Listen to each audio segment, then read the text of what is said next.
Welcome to episode 57 of the Inside Deschutes County podcast. We're so glad you're here. Whether you're on the go, at home, or just looking for something new to listen to, thanks for making us a part of your day.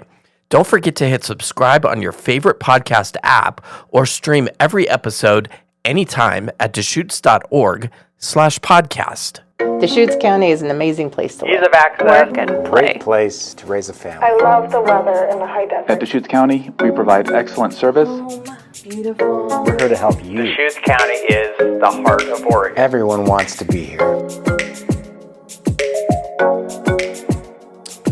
Welcome to the Inside Deschutes County podcast. So glad you're with us. I'm Eric Brion. Well, today we're talking about a big change in local law enforcement. After the resignation of the previous sheriff, Captain Ty Rupert has stepped into the role of Interim Deschutes County Sheriff. It's a pivotal moment for the sheriff's office, and there's a lot to unpack about leadership, trust, the road ahead. Sheriff Rupert, thanks for joining us today.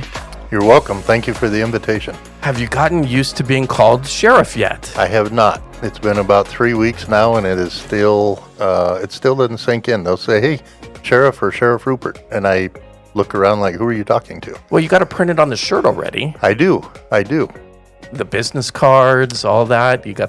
I got all that. I'm still taking it in. It's been a very humbling experience. You very, are Sheriff very surreal. Rupert now. Sheriff Rupert. You weren't captain for very long. I wasn't. I was promoted to captain in January under, at the time, Sheriff Vanderkamp. Well, you took the oath of office July 31st. Correct. Stepped into the role officially, I think, is August 1st. Yep. 3 weeks in, quite the whirlwind for you. It has been quite the whirlwind. I feel like I've been, someone asked me the other day, they go, "Do you feel like you're drinking from a fire hose?" And I said, well, early on it was a fire hydrant, but now it feels more like the Bonneville Dam. That's a good analogy. Yeah. And maybe multiple dams or multiple fire hoses. I mean, because it comes from all directions, right? Depending on the day, it can feel that way, but not in a bad way. It's been a good way. It's been motivating, actually. Motivating. I have a smile on my face. I'm motivated seeing the employees walk around with smiles on their faces. So when I say drinking from the Bonneville Dam, it's not a bad thing. Well, I'm sure you've learned a lot already in 3 weeks. 100%. I've learned things. You know, I visited with a former sheriff, Blanton, who was our sheriff years ago. He offered support, knowledge, and I told him, I said, until you sit in the chair, you don't know what you don't know. And he laughed. So true. And it's true. Until you sit there, I mean, there's things that even as a captain or as a former private sector VP, there's things that are coming across my desk that I hadn't seen before. And it's okay because I'm learning as we go. I have great staff. They help you. Somebody in that office has the answer if I don't have the answer. So we're moving forward. Well, I've got a list of the big questions, but I'm curious, Sheriff, how there's got to be a lot of people just happy for you and proud of you, your family, your colleagues. You've been in the sheriff's office here a while. I mean, just talk a little bit about that reaction.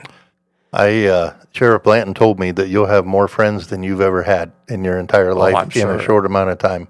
And he wasn't kidding. Tremendous amount of support, all positive. People that I was in the Marine Corps with years ago, I got text messages from that I haven't heard from for years. Obviously, inside the office, outside the area. It's just been incredible. Like I said, very surreal feeling, but all the support has been very positive, and that's very motivating. Well, this is a little different process than we're used to. Didn't go through an election. You were appointed by the Board of County Commissioners.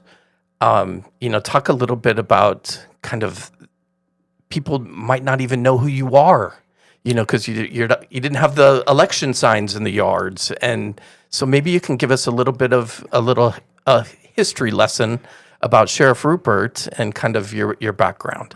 And you're correct. They didn't know me. I don't have Facebook, and I have an Instagram, but I don't post on it. I use it to watch my son and other people they'll post on there. So they don't really know who. That'll change, Sheriff. Oh, yeah, it'll change. So Ty Rupert. I was born and raised in Eugene, Oregon.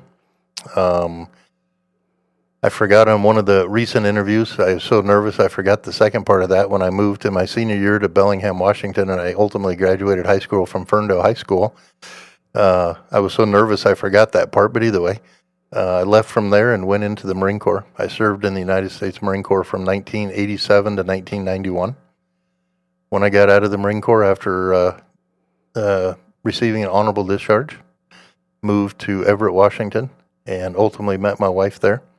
My wife grew up in the Kirkland area. She was born and raised in that area. And I worked in the private sector in the racing industry. It was a company called Longacre Racing Products.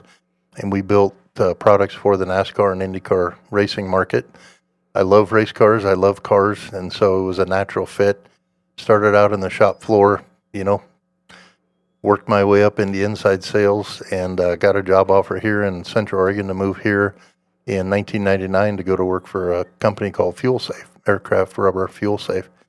And there we built fuel cells for the NASCAR, IndyCar, off-road, military, government contracts.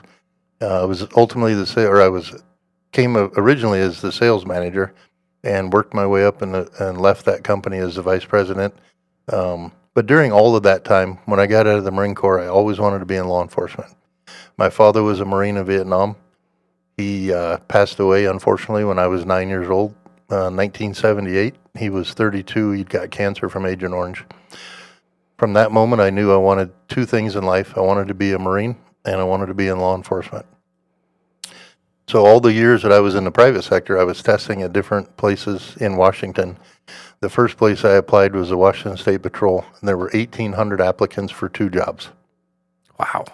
Very competitive back in the 90s.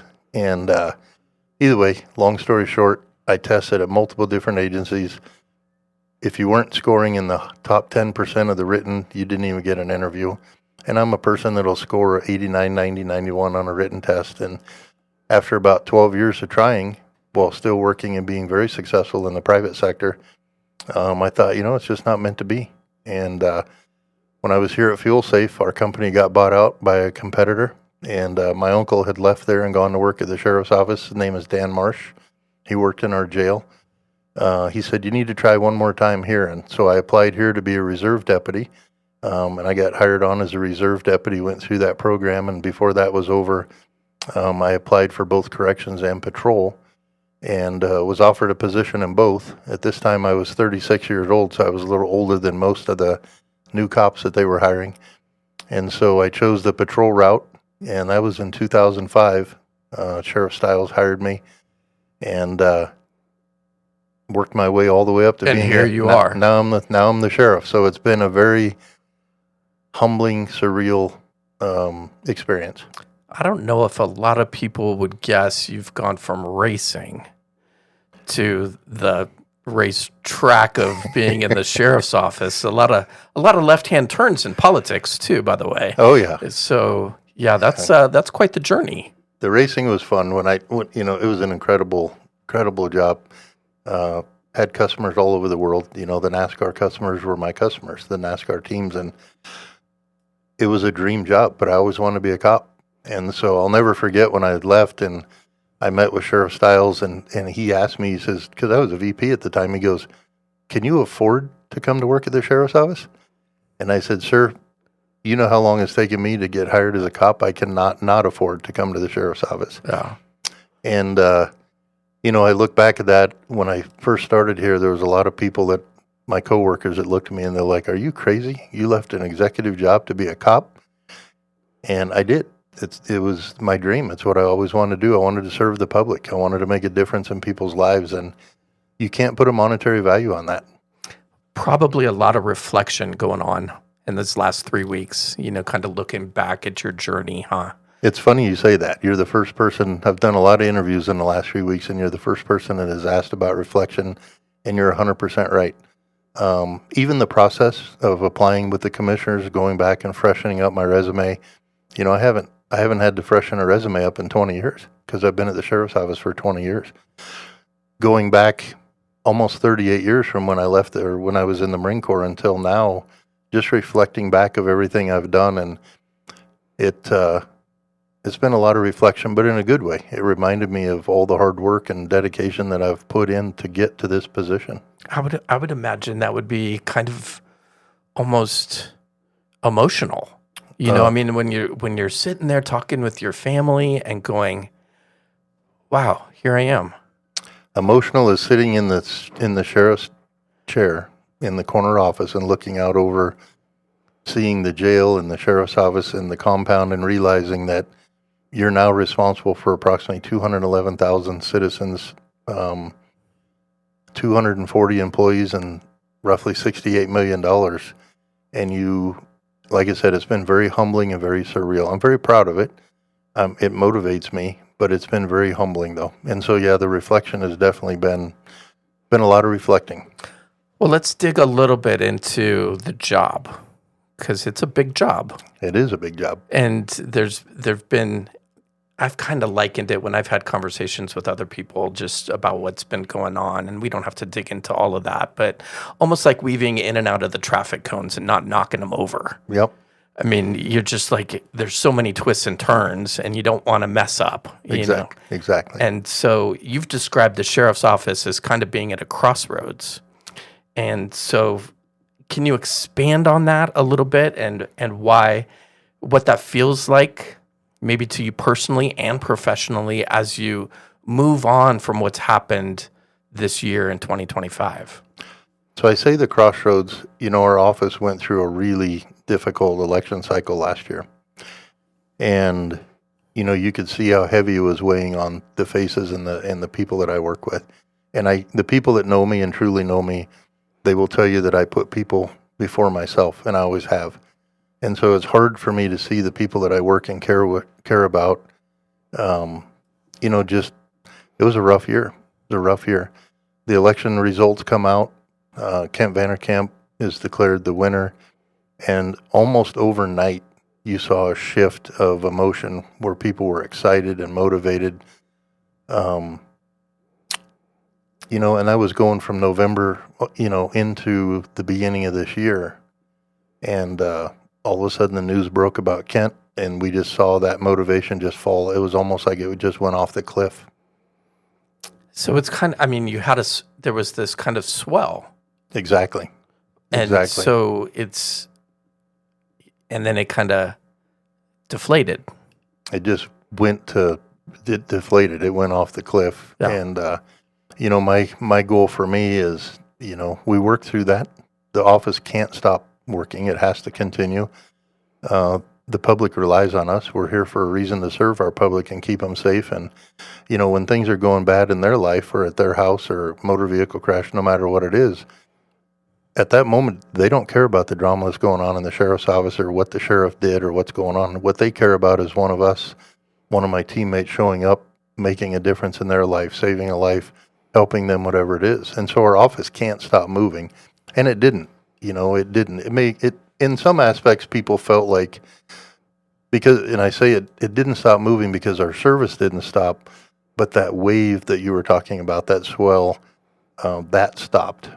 And you could feel it throughout the office. And now that swell's back. People are excited again and motivated, and I see smiles on faces, and so it's been really fun.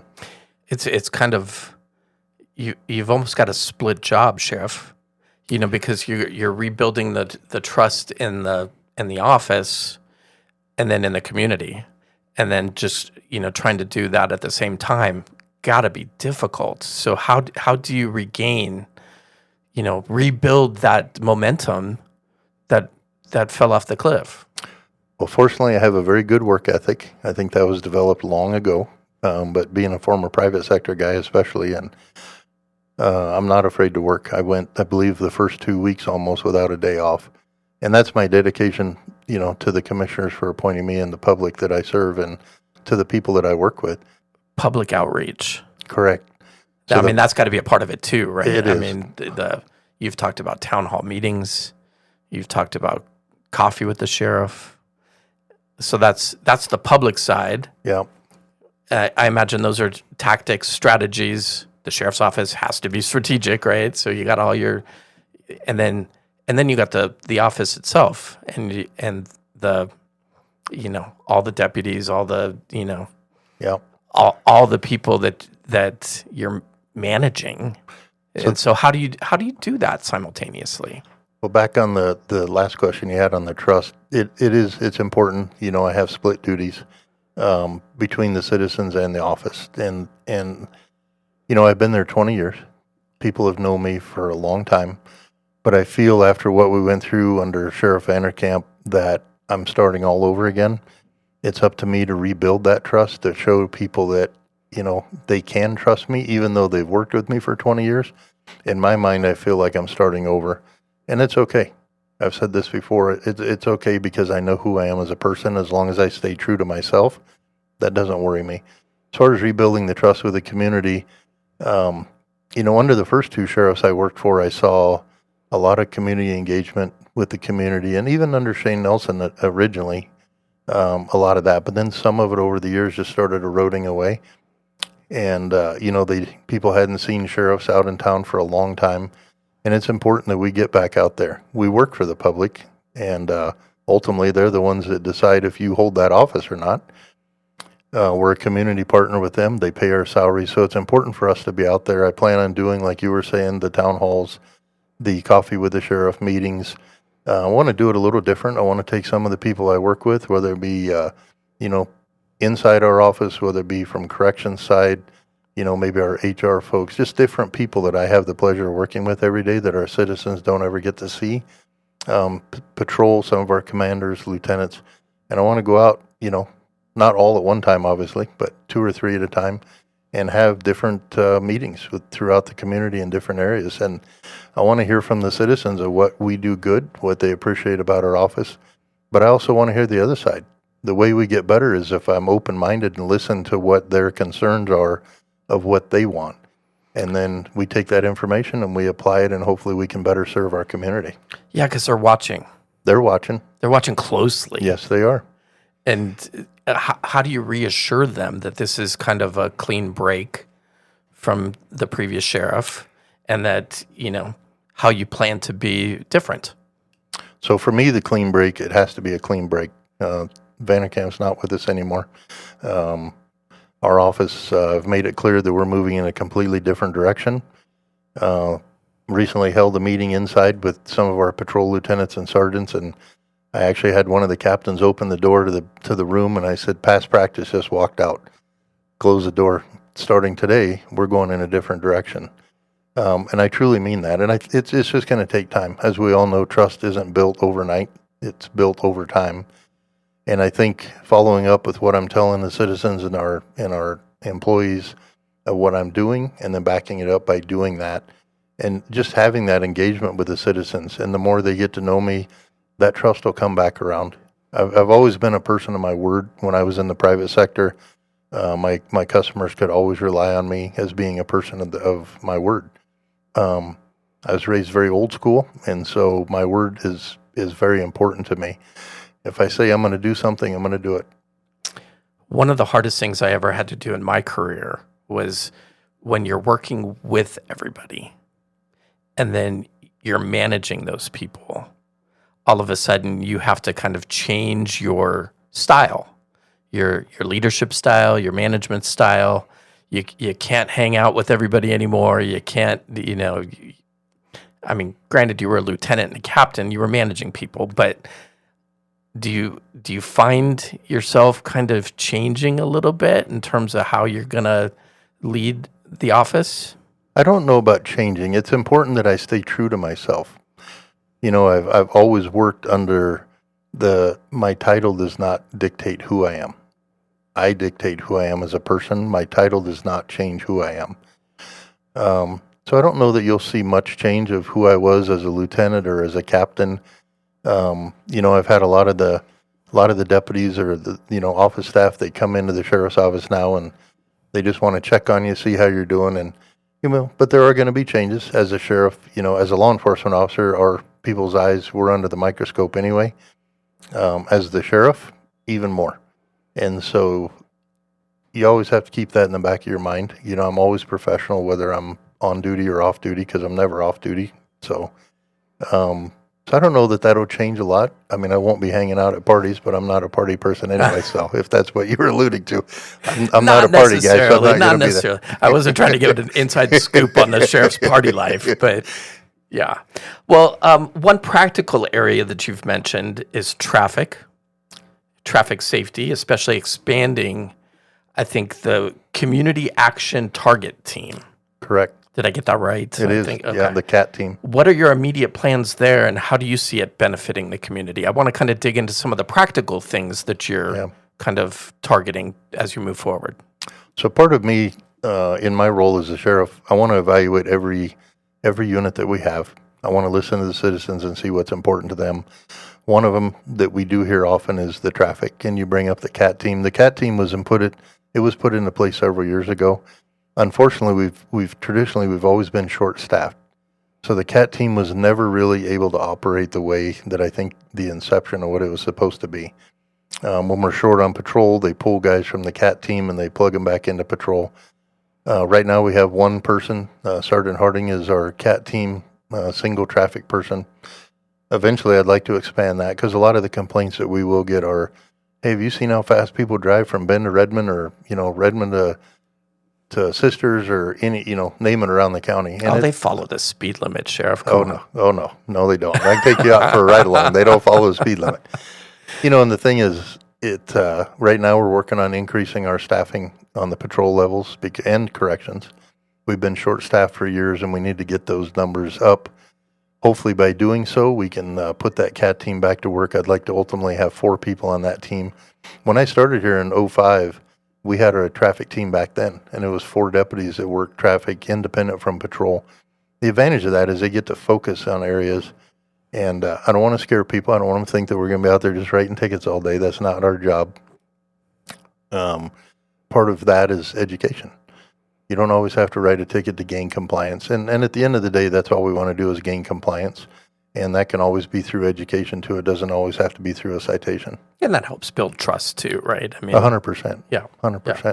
You mentioned staffing, getting positions filled, reducing overtime, kind of improving well-being. That's probably all part of the getting that swell back, right? I mean, exactly. We have incredible employees, and we have a lot of those employees that have really put a lot of overtime in.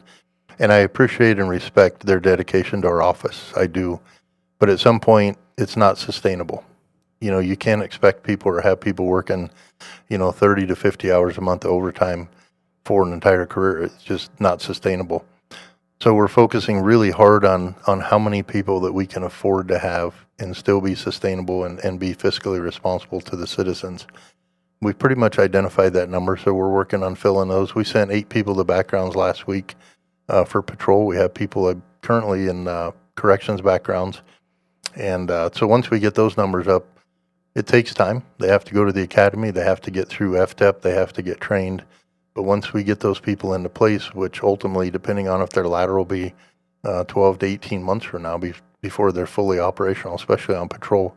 But the goal is certainly to reduce the overtime. My goal would initially be, if I can fulfill all of patrol, we should hopefully be able to reduce our overtime by about $500,000 a year, which at a deputy's wage, that gives me almost three more deputies on the road. that makes an impact. It makes an impact. Yeah. But that's the 3 deputies that I could potentially put into the CAT team. Into the CAT team. Exactly. It kind of falls into place. I've heard you speak several times now, and you've stressed the importance of fiscal discipline. Talk a little bit about how you're going to balance existing resources and new demands and potential opportunities, even maybe grants or things like that. So fiscal responsibility is very important to me. I came to work in 2005. Shortly thereafter, our agency went out under the guidance of Sheriff Stiles and Under Sheriff Blanton at the time in an attempt to gain permanent funding. And, I'd left a VP job at a company, and I was a new deputy, and I was standing on the street corner. I worked in Lapine when I was a new deputy. I lived in Lapine. And so I was standing there holding a sign, please vote yes for this permanent funding. And District 1 passed pretty easily. District 2 barely passed, but it did pass, and we were very grateful to our voters for that. I don't ever forget those days. That's the ultimate trust at the time, and I think still now we're the only sheriff's office in the state that has permanent funding, and it's important that we don't ever forget that.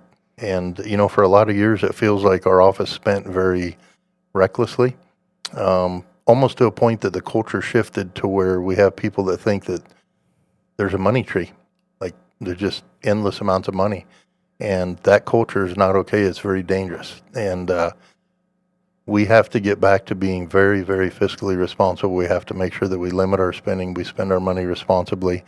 And what that's going to take, and for me, I feel fortunate to have the private sector experience to help put this into place, is doing a culture shift of purchasing. And that's making sure that everybody there, not just the people that do the buying, but everybody understands the importance.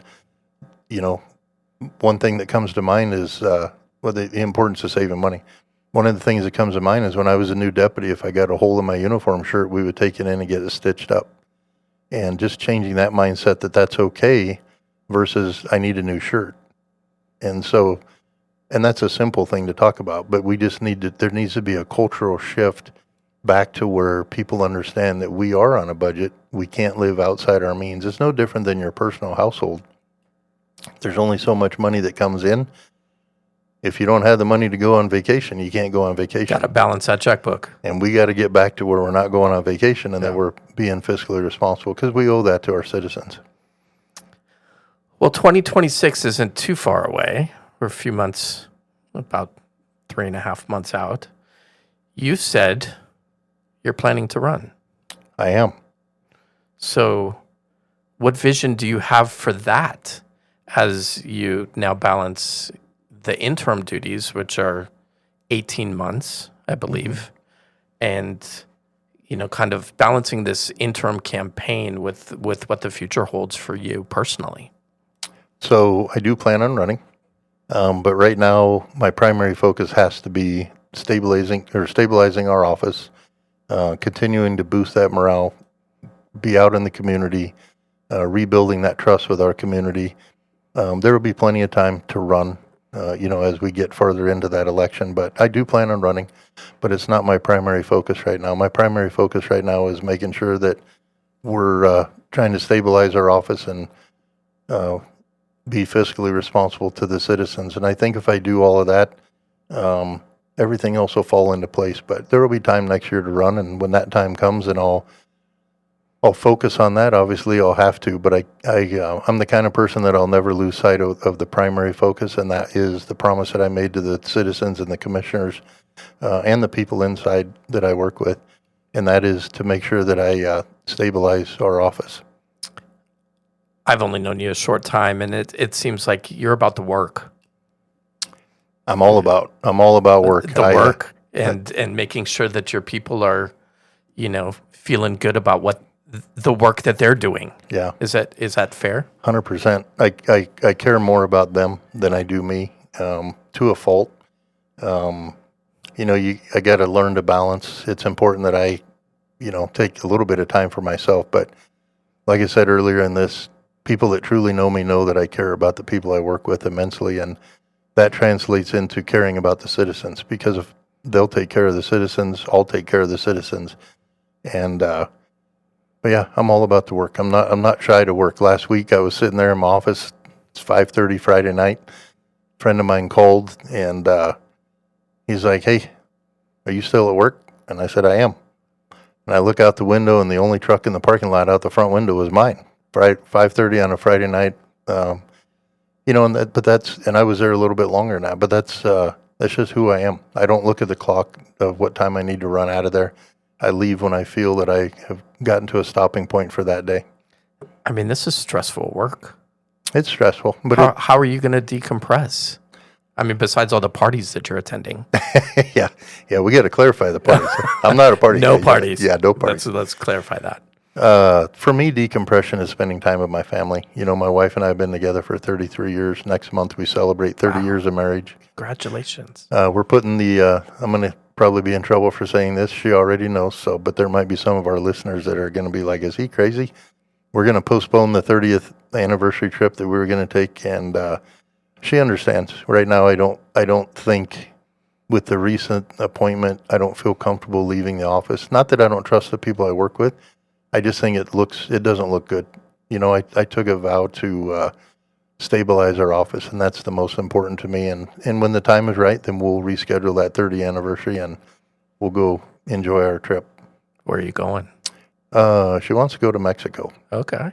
Nice. Probably Cabo. We've been there a Nice. couple of times, and It's a good 30th trip. yeah, it's beautiful. You know, Yeah. people are super nice, and it's just very relaxing. So Very nice. Do you have any, like, anytime somebody steps into a big job, I always wonder, like, what are their, when they put head to pillow every night, the ideas start coming in, right? like the grandiose ideas. Do you have any thoughts as to, you know, and maybe you can't talk about these yet, but do you have any big ideas for the sheriff's office as to how you might want to evolve the department? 100%. And it's funny you say that. There's been many nights in the last 3 weeks that Probably I'm some sleepless nights. in that there, I'm too. awake at 3 in the morning, Yeah. and my mind is going 1,000 miles an hour. And it's not going 1,000 miles an hour in a bad way. It's going 1,000 miles an hour in, how do I make it better? When I was in the private sector, that was my focus. How do I make it better? And the same way here. How do I make it better? And so I come up with ideas. I won't share all of them right now. Hopefully someday we can get to them, because I think these ideas would only benefit the citizens. You know, one of it would form around the traffic safety team that we already talked about, but I have ideas about that. Some of it is going back to some basics of education for our kids, of, you know, not using narcotics, staying away from drugs, that kind of stuff. Education for the kids. Growth opportunity for the sheriff's office. You know, our search and rescue unit, our automotive unit, I mean, they're overflowing in the buildings that they're in. So they're just those ideas. Growth of where can we expand? How much is it going to cost? Where's that funding going to come from? Our jail is the same way. You know, we have the jail that needs to be expanded at some point. So those things are just 1,000 miles an hour in my mind. And I know I'm only the interim, and I may only be in this position for 15 to 18 months. But as the sheriff, it's my responsibility to be thinking about these things. And they're fun to think about. They're fun to think about what is going to work best for not only our office, but how do we better serve the citizens that we serve? I've always told people, watch out for the quiet ones, the soft-spoken ones. Yeah, Which you've admitted to me that you are. You're a soft-spoken guy. I am. It's because the quiet ones have the ideas, and they're the ones thinking, you know, kind of outside the box, always trying to improve, always trying to grow, strategically thinking, as opposed to, you know, hurrah, cheerleader, look at me. You know, I mean, that kind of, not judging anybody else, but just watch out for the quiet ones. I am soft-spoken. I'm very easygoing. Someone made a comment not too long ago. They go, "You're not flashy," and I said, "No, I'm not flashy. I'm just very genuine. I'm who I am, right?" But my mind is always thinking, and it's always thinking, like I said, how can we do better? How can we save money? Where can we buy? You know, most recently, it's going to sound silly, but most recently, you know, our deputies or staff that go away for training, we were utilizing an outside service in order to book all that, and we pay a fee for that. And I'm like, private sector guy, I got to save money. Yeah. And so we're bringing that in-house. I have people in-house that can schedule that and do it in a different way, so we're not paying that fee. And I don't want to take the business away from the person that we were utilizing, but my responsibility is to the citizens and their money. You know, I don't, like I said early on, I look back at that permanent funding of, you know, when we were holding up that sign saying, please give us permanent funding. And when I'm driving around the county and I see people, you know, these guys are out working construction and they're digging as, you know, 95 degrees, or the teachers or the fire, you know, anybody in our community, everybody in our community contributes to our community. They all pay taxes. And it's my responsibility. When you said earlier, I'm the sheriff, it's my responsibility to make sure that I remember that and that I spend their money very wisely. Well, Sheriff Ty Rupert, lots of good information here. I appreciate your time, your transparent. I know you're busy, and big kudos to your wife, because, man, first of all, postponing the trip. I don't know about that one, but maybe a little getaway. You plan a little 2-day getaway or something like that. But thank you for your time, and best of luck as you go through this process and just trying to navigate the traffic cones without knocking them over. Yeah, I call them landmines. You call them traffic cones, and I've always been, not always, I shouldn't say that. I've been the lead EVOC instructor since like 2016 roughly in our office. And so from that time on, I've been the lead EVOC, so we drive around the cones obviously, but where I'm at now, I feel like landmines. I'm trying to avoid the landmines so I don't step on the one that completely takes me out. Yeah, we don't need that. But no, just real quick, if I can do a shout out too, I just want to thank you. Thank you for having me on the show. I want to thank all the people that I work with. They do an amazing job. They deserve a good leader that cares about them. And I'm hoping that I can prove to them that they can be proud of me as their sheriff, and that eventually when I build that trust back with the citizens, that our citizens will be proud of not only me as the sheriff, but I want our citizens to be proud of their sheriff's office. And I'm confident we'll get there. Just going to take some time. Sheriff Ty Rupert, thank you so much for being here. Thank you, Eric. I appreciate the time.